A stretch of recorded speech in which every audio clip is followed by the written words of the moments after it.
द्रौपदी स्वयंवर। जिस समय पांडव एक चक्रा नगरी में ब्राह्मणों के वेश में जीवन बिता रहे थे, उन्हीं दिनों पांचाल नरेश की कन्या द्रौपदी के स्वयंवर की तैयारियां होने लगी। एक चक्रा नगरी के ब्राह्मणों के झुंड पांचाल देश के लिए रवाना हुए। पांडव भी उनके साथ ही हो लिए। पांचों भाई माता कुंती के साथ किसी कुम्हार की झोपड़ी में आ टिके। पांचाल देश में भी पांडव ब्राह्मण वेश की धारण किए रहे, इस कारण कोई उनको पहचान न सका। स्वयंवर मंडप में एक वृहदाकार धनुष रखा हुआ था, जिसकी डोरी तारों की बनी हुई थी। ऊपर काफी ऊंचाई पर एक सोने की मछली टंगी हुई थी। उसके नीचे एक चमकदार यंत्र बड़े वेग से घूम रहा था। राजा द्रुपद ने घोषणा की थी कि जो राजकुमार पानी में प्रतिबिंब देखकर उसे भारी धनुष से तीर चलाकर ऊपर टंगे हुए निशाने को गिरा देगा, उसी को द्रौपदी माला पहनाएगी। इस स्वयंवर के लिए दूर दूर से अनेक वीर आए हुए थे। मंडप में सैकड़ों राजा इकट्ठे हुए थे, जिनमें धृतराष्ट्र के 100 बेटे, अंग नरेश, कर्ण, श्री कृष्ण, शिशुपाल, जरासंध आदि भी शामिल हुए थे। दर्शकों की भी भारी भीड़ थी। राजकुमार धृष्टद्युम्न घोड़े पर सवार होकर आगे आया।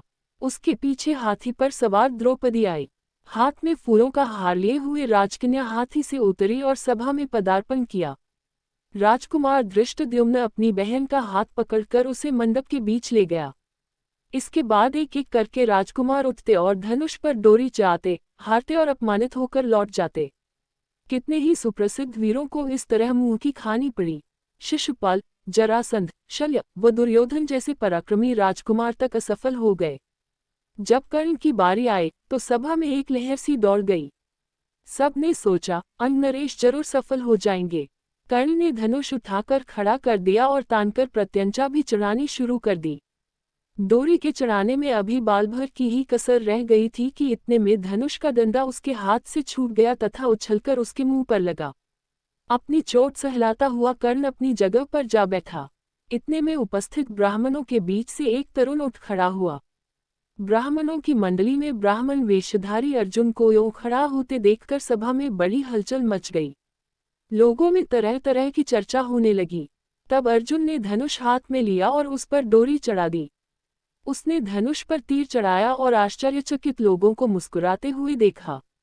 लोग उसे देख रहे थे। उसने और देरी न करके तुरंत एक के बाद एक 5 बाण उस घूमते हुए चक्र में मारे और हजारों लोगों के देखते देखते निशाना टूटकर नीचे पड़ा। सभा में कोलाहल मच गया। बजे बज उठे। उसी समय राजकुमारी द्रौपदी की शोभा कुछ अनूठी हो गई। वह आगे बढ़ी और सकुचाते हुए लेकिन प्रसन्नतापूर्वक ब्राह्मण वेश में खड़े अर्जुन को वरमाला पहना दी। माता को ये समाचार सुनाने के लिए युधिष्ठिर, नकुल और सहदेव तीनों भाई मंडप से उठकर चले गए। परंतु भीम नहीं गया। उसे भय था कि निराश राजकुमार कहीं अर्जुन को कुछ कर ना बैठे। भीमसेन का अनुमान ठीक ही निकला। राजकुमारों में बड़ी हलचल मच गई। उन्होंने शोर मचाया। राजकुमारों का जोश बढ़ता गया। ऐसा प्रतीत हुआ कि भारी विप्लव मच जाएगा। ये हाल देखकर श्री कृष्ण, बलराम और कुछ राजा विप्लव मचाने वाले राजकुमारों को समझाने लगे। वह समझाते रहे और इस बीच भीम और अर्जुन द्रौपदी को साथ लेकर कुम्हार की कुटिया की ओर चल दिए। जब भीम और अर्जुन द्रौपदी को साथ लेकर सभा से जाने लगे तो द्रुपद का पुत्र धृष्टद्युम्न चुपके से उनके पीछे हो लिया। कुम्हार की कुटिया में उसने जो देखा, उससे उसके आश्चर्य की सीमा न रही। वह तुरंत लौट आया और अपने पिता से बोला, पिताजी, मुझे तो ऐसा लगता है कि यह लोग कहीं पांडव ना हो। बहन द्रौपदी उस युवक की मृगछाला पके जब जाने लगी तो मैं भी उनके पीछे हो लिया। वह एक कुम्हार की झोपड़ी में जा पहुंचे।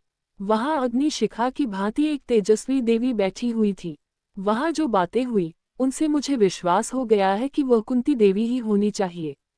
तब राजा द्रुपद के बुलावा भेजने पर पांचों भाई, माता कुंती और द्रौपदी को साथ लेकर राजभवन पहुंचे।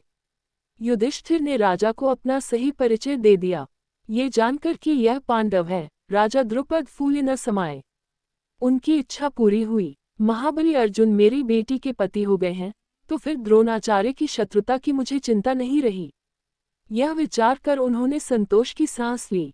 मां की आज्ञा और सबकी सम्मति से द्रौपदी के साथ पांचों पांडवों का विवाह हो गया।